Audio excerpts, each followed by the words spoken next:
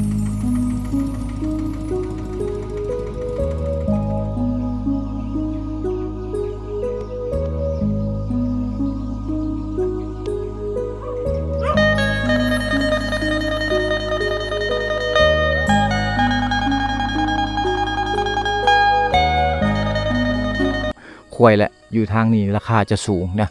ประมาณ 20,000 30,000 บาทเลี้ยงหมูเลี้ยงไก่เลี้ยงเป็ดเลี้ยงงัวเลี้ยงควายนะเขาก็สิเลี้ยงแบบธรรมชาติแบบออกโดยแต่ก่อนบ้านทาพิงอยู่เบื้องพุ่นบ่โอ้เดี๋ยวนี้ใหญ่ออกมาอยู่พี่แล้ว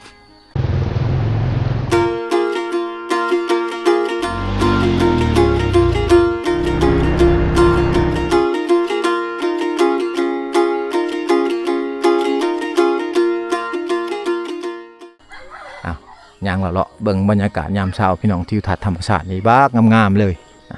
ทิวทัศน์ธรรมชาตินี่งามมาลีพี่น้องการเลี้ยงสัตว์กับสิเลี้ยงตามเดินบ้านแบบสี่ไปแต่ว่าเดินบ้านเพิ่นนี่สะอาดเด้อพี่น้องเนาะ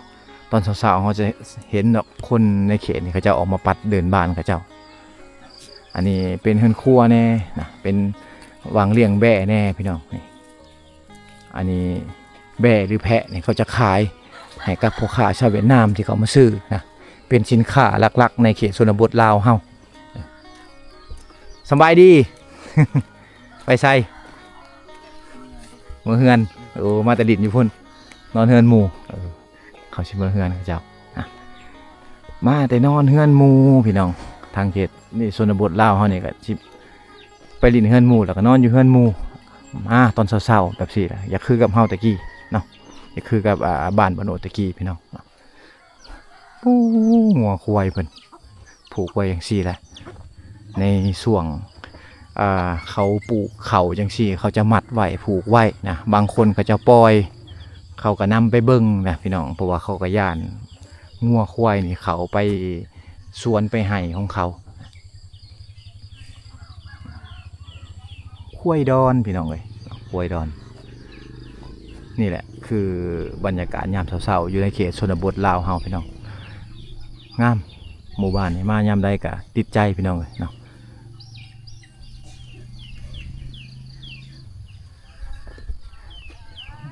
หมู่บ้านแห่งคุณเขาบ้านทาพิงพี่น้องบ้านทาพิงไปใช่แม่สบายดีไปเล่นอยู่บ้านไปลินอยู่บ้านขับไปบ้านใหญ่พอสบายดีโดยแต่ก่อนบ้านทาพิงอยู่เบื้องพุ่นบ่โอ้เดี๋ยวนี้ใหญ่ออกมาอยู่พี่แล้วตอนนั้นทว่าน้ำท่วมน้ำยังนี่ออกมาบ่ได้เนาะแต่ก่อนเนาะเพื่อสิไปลินอยู่บ้านเปาะแม่ย่างไปไกลเติบอยู่ได้บ้านกันย่างไปไกลเติบพี่น้องบ้านมันก็อยู่ข้างในพุ่นเนาะเป็นบ้านใหญ่บ้านทาพิงบ้านนี่ผู้คนก็สิอยู่แบบซี่แหละพี่น้องการไปมาหาสู่กันสิกะ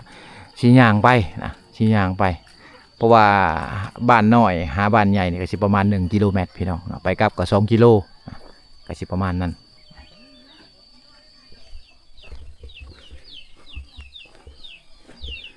ตามกองตารางเฮือนมันก็สิเป็นวางเมียนรถแน่ไปวางอันเลี้ยงเป็ดเลี้ยงไก่แน่พี่น้องเลยเนาะนี่อันนี้คือคอกไก่เพิ่นนะที่ว่าเพิ่นสานขึ้นมาเองบ้านเฮาจะห้องว่ากระตาใส่ไก่นะคนทั้งเขตนี้เขาจะบ่ได้ซื้อสุ่มไก่บ่ได้ซื้อคอกไก่พี่น้องส่วนหลายชาวบ้านเขาเจ้าจะเฮ็ดเองนะ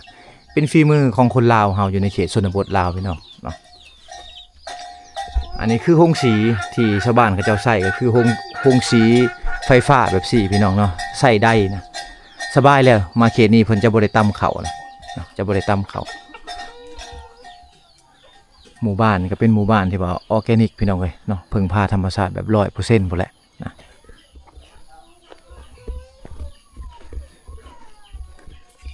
หมู่บ้านนี้งามเลยพี่น้องเนาะบรรยากาศดีนะบรรยากาศยามเช้าๆแบบสี่ก็ดีไปอีกแบบพี่น้องที่ว่าเฮามาถ่ายทำให้พ่อแม่พี่น้องได้เบิ่งวางนี่คือวางเพิ่นใช้น้ำนะเพิ่นใช้น้ำโอ้เพิ่นใช้น้ำสางเด้อพี่น้องเนาะเพิ่นขุดน้ำสางไว้สบายดีแม่โอ้สักเครื่องใส่น้ำสางเนาะเพิ่นใส่น้ำสางพี่น้องวางเพิ่นขุดน้ำสางไว้เพิ่นจะเอาสังกะสีโปกไว้นะจุดนี้เป็นจุดที่ว่าเขาเจ้าอาบน้ำใส่น้ำนะน้ำดื่มน้ำกินเอาอยู่นี่โอ้อันนี้แม่เอาผักมาบัดเนาะบัดมาล่าง อันนี้พอดีตู้ นี่แหละ สบายบ่ หากินแบบง่ายๆเนาะตามหัวตามสวนนะปลูกผักไว้ก็ยามเช้าก็ไปเด็ดมากินพี่น้องเลยอยู่ทางเขตนี่ส่วนหลายคนก็บ่ได้ไปตลาดคือบ้านเฮานะอยากกินยังก็ต้องได้ปลูกไว้เป็นบักเพชรบักเขือพี่น้องเป็นบักต่างๆปลูกไว้บ้านเฮานี่อยากกินยังต้องเข้าตลาดอย่างเดียวเลย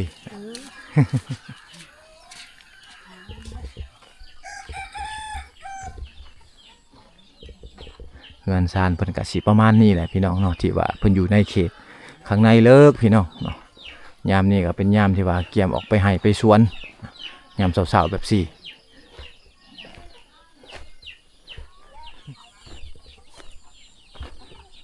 อาชีพรักอาชีพสำห้องอยู่ทางนี้แม่นเพิ่นเลี้ยงงัวเลี้ยงควายพี่น้องเนาะเลี้ยงงัวเลี้ยงควายจะส่วนหลายเฮือนหนึ่งมีอยู่ประมาณ10 ปลายกว่าโตพี่น้องเนาะเป็นอาชีพที่ว่าชาวบ้านเขาเจ้าเฮ็ดอยู่ในเขตชนบทลาวเฮาเลี้ยงไว้ขายเอาไว้เป็นธนาคารครอบครัวเก็บเงินเก็บคำนะเพื่อเอาไว้เฮ็ดเฮือนเฮ็ดซ่านพี่น้องขายตัวหนึ่ง7,000 บาท52,000พี่น้องเนาะตามขนาดของงัวของควายทางเขตนี้วิวทิวทัศน์ธรรมชาตินี่บากงามๆพึ่งพาธรรมชาติแบบ100%อยู่ทางเขตนี้ตามเดินเฮือนเดินซ่านแบบสี่ก็เลี้ยงเป็ดเลี้ยงไก่ไปนั่มพี่น้อง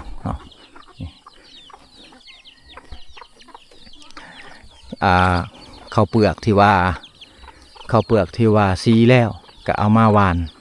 ตามเดินบ้านแบบสี่พี่น้องก็เอามาหวานตามเดินบ้านแบบสี่ให้กับเป็ดกับไก่กินเลี้ยงเขาจะเลี้ยงปล่อยถ้าส่วนหลายอยู่ทางเขตนี้เขาจะเลี้ยงปล่อยเขาจะบริเลี้ยงใส่คอกพี่น้องและชาวบ้านเขาเจ้ากับบริลักของกันเด้อพี่น้องเพราะว่าทางเขตนี้เขานับถือผีคนในชนบทลาวเขาเนี่ยเขาเจ้าจะเชื่อเรื่องผีพี่น้องฉะนั้นนี่การเลี้ยงเป็ดเลี้ยงไก่แบบซี่นี่แม่นปล่อยตามธรรมชาติไปเลยนะเครื่องของในเจ้าโบเสียพี่น้องถ้าว่าเขาจับได้ใครเป็นขโมยเป็นโจรขี้ลักนี่จะได้เสียผีแน่พี่น้องเนาะจะได้เฮ็ดหีดแน่ล่ะก็สิได้เข้าคุกแน่พี่น้อง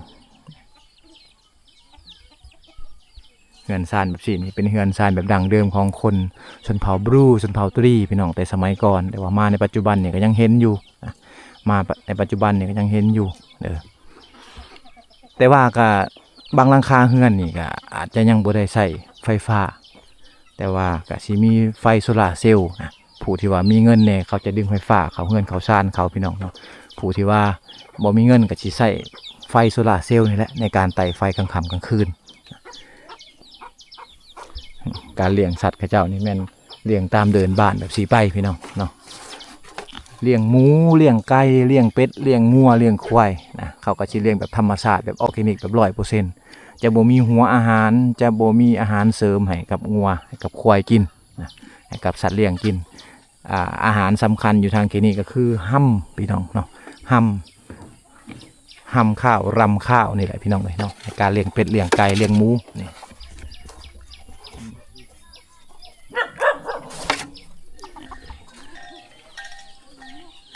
การละลิ่นของเด็กน้อยอยู่ทางเขตชนบทกับบ่มีมือถือบ่มีโทรศัพท์เด้อพี่น้องบ่มีเครื่องลิ่นที่ว่าทันสมัยการละลิ่นของเขานี่คือกับยุค90แต่สมัยก่อนพี่น้องเนาะก็คือรุ่นเบาโหนดนี่แหละนี่มักบี้นะทางนี้เขาจะห้องว่ามักบี้แต่ว่าบ่มีมักบี้เด้เขาจะเอาฝาน้ำในลิ้นยิงกันนี่แหละนี่เห็นป่ะอันคือการละลินของเด็กน้อยในเขตชนบทลาวเฮานี่ ก็ยังมีให้เห็นพี่น้องเนาะก็ยังมีให้เห็นอยู่ในเขตชนบทลาวเฮาก็ยังมีลายพี่น้องที่ว่าเขาเจ้าลินแบบซี่การละลินแบบนี้เป็นการละลินแบบเบาโหนดตะกี้พี่น้องแต่ยุค90ตะกี้เฮาก็ลินแบบนี้แหละเอายางเราเลาะเบิ่งพี่น้องเลยอันนี้ก็คือโซนบ้านเพิ่นแหละเนาะบรรยากาศก็สิดีไปอีกแบบถ้าว่าเฮามาในช่วงนี้ก็จะเป็นช่วงที่ว่าบรรยากาศยามเช้าๆที่ค่อยมีกิจกรรมแน่พี่น้องเนาะส่วนหลายเขาก็สิไปไห้ไปสวนแต่เช้าพุ่นแหละพี่น้องบางคนเขาก็ยังทางหญ้าไห้บ่ทันแล้วพี่น้องเนาะบางคนเขาก็ ไปเบิ่งงัวเบิ่งควายเขาเจ้าที่ว่าเขาจะปล่อยปลาไว้อยู่สวนอยู่ไห่เขาเจ้าหั่นน่ะเขาเฮ็ดคอกไว้อยู่พุ่นบางครอบครัวพี่น้องเอ้ยเนาะบางครอบครัวก็ไล่กลับขึ้นมาพี่น้องยามแรงๆอันนี้คือบรรยากาศตัวจริงเด้ออยู่ในเขตชนบทลาวจะบ่แม่น AI เด้อพี่น้องเด้อตัวนี้ บรรยากาศยังดีพี่น้องยังมีหลายๆหมู่บ้านที่ว่าน่าสนใจอยู่ทางเขตชนบทลาวเฮาเนาะหมู่บ้านทางคุณเขานี่อยู่ทางเมืองเซโปนนี่บ่โนดแนะนำเลยว่าบ้านท่าพิงนี่เป็นอันดับหนึ่งที่ว่าเป็นหมู่บ้านที่ว่างามสวยงามพี่น้องเอ้ยเนาะเป็นอันดับต้นๆนะของอันหมู่บ้านเขตคุณเขาเนาะนี่เขากำลังจะไปหาอยู่หากินแล้วแบบสิถือกระตาอภัยไปมันพี่น้องเอ้ยเนาะไปแล้วสบายดี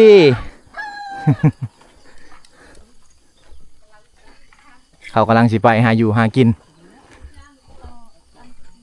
เปาะใจแหละโอ้ไปทางยาให้แล้วก็เก็บผักมานำเห็นปะอันไหนอะดื้อเนาะหมัดใส่แอลเลย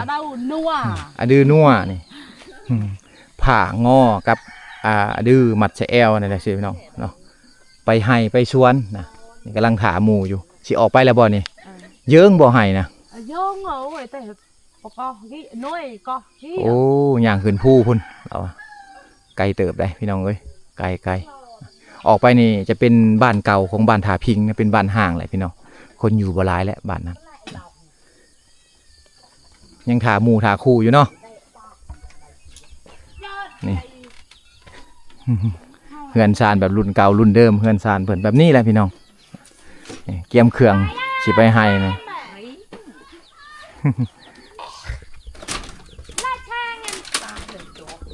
แบบนี้แหละพี่น้องวิถีชีวิตชนบทของลาวเฮาไปให้ไปสวนนะตื่นแต่เช้า6-7 โมงก็เริ่มพากันออกให้ออกสวนแล้วพี่น้องเนาะอันนี้คือเวียกหลักๆของเขานะก็คือกับบ้านเฮานะเป็นเวียกหลักๆคือกันถ้าว่าเฮาไปเฮ็ดเวียกอยู่ตามหม้องลาของการชาวบ้านเพิ่นก็เฮาก็สิได้ไปเวียกก่อน7-8 โมงพี่น้องเอ้ยเนาะเพิ่นก็คือกันอันนี้ก็เป็นเวียกหลักๆเพิ่นก็สิไปให้ไปสวนเพิ่นนะอันนั้นตุกน้ำดื่มเนาะงวยเด้อเนาะ ถือน้ำดื่มไปกินน้ำแล้วก็ถือเข่าไปกินพร้อมพี่น้องเอาคันไดลงอย่างซี่นี่คือบ่มีคนอยู่เฮือนแล้วบัดนี้อ้าวไปแล้วบัดนี้พุ่นเนาะ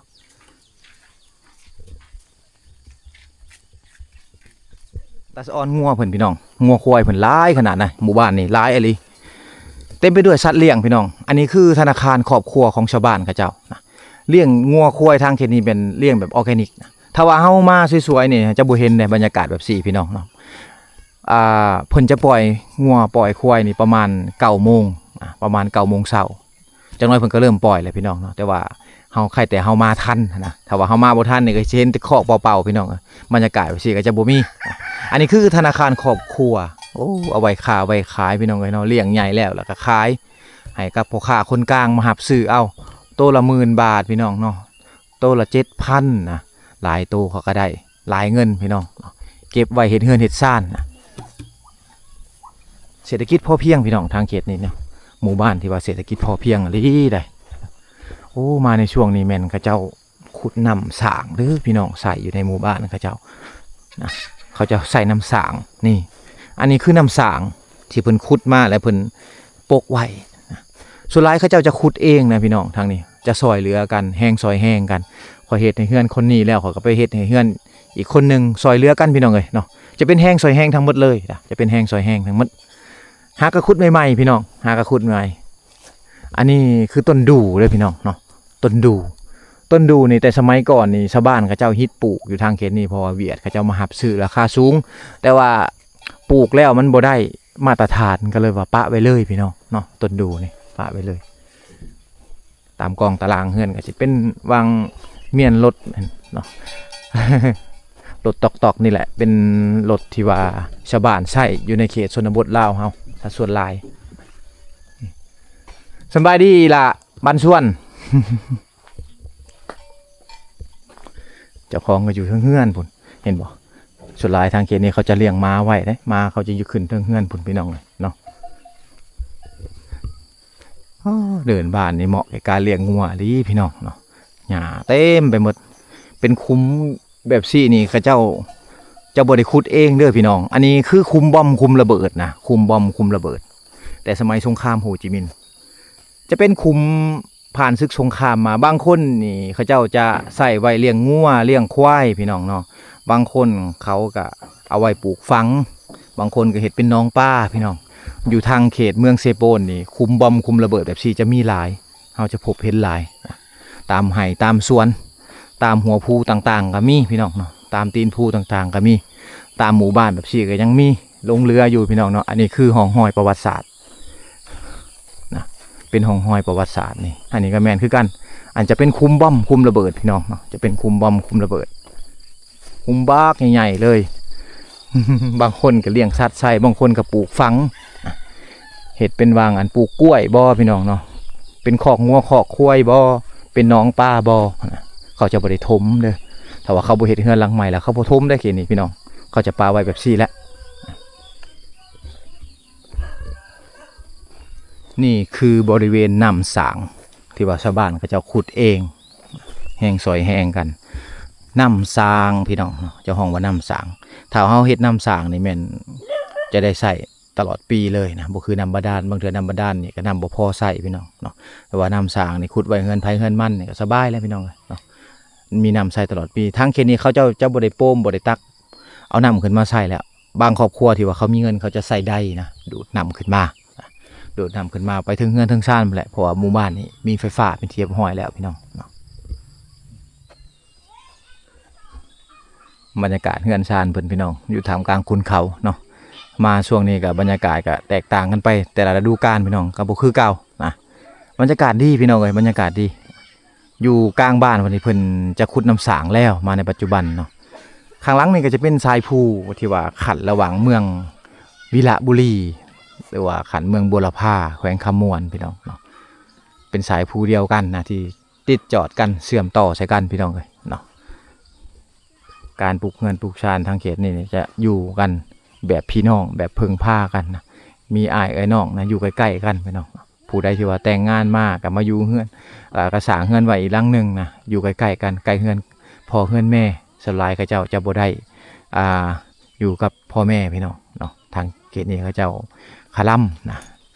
ตามหีตามคลองเขาพี่น้องเนาะเขาจะคาล่ำฉะนั้นชาวบ้านเขาเจ้าจึงสร้างเฮือนไว้ใกล้ๆกันแบบสี่เฮือนพ่อแม่นี่อยู่ทางกลางเฮือนลูกนี่อ้อมไว้เนาะเวลากินอยู่ต่างๆกับพ่อแม่นี่สามารถไปเฮือน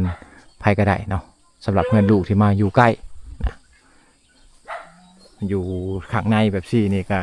เพิ่นก็ขุดน้ำบาดาลนะหรือว่าน้ำสางพี่น้องเนาะใส่ในเฮือนในซานเพิ่นนะนี่อันนี้คือบ่อน้ำสางแต่เฮามาแต่ส่วนก้อนนี่จะบ่มีบ่อน้ำสางนี่จะบ่มีนะแต่ว่ามาเดี๋ยวนี้นี่เพิ่นขุดไว้แล้วนะใส่เฮือนไผเฮือนมันนะฉะนั้นเด็กน้อยอยู่ทางเขตนี้ต่อหน้าไปอาจจะบ่ได้ไปตักน้ำได้พี่น้องอาจจะบ่มีการตักน้ำได้จะมีแต่ใส่น้ำอยู่ในกลางบ้านแบบสี่ได้เนาะน้ำสางนี่ใส่กันหลายคนนะเพราะว่ากลางอยู่ใกล้กันก็จะเป็นพี่น้องกันทั้งหมดเลยนะดูดใส่น้ำกันพี่น้องเลยเนาะ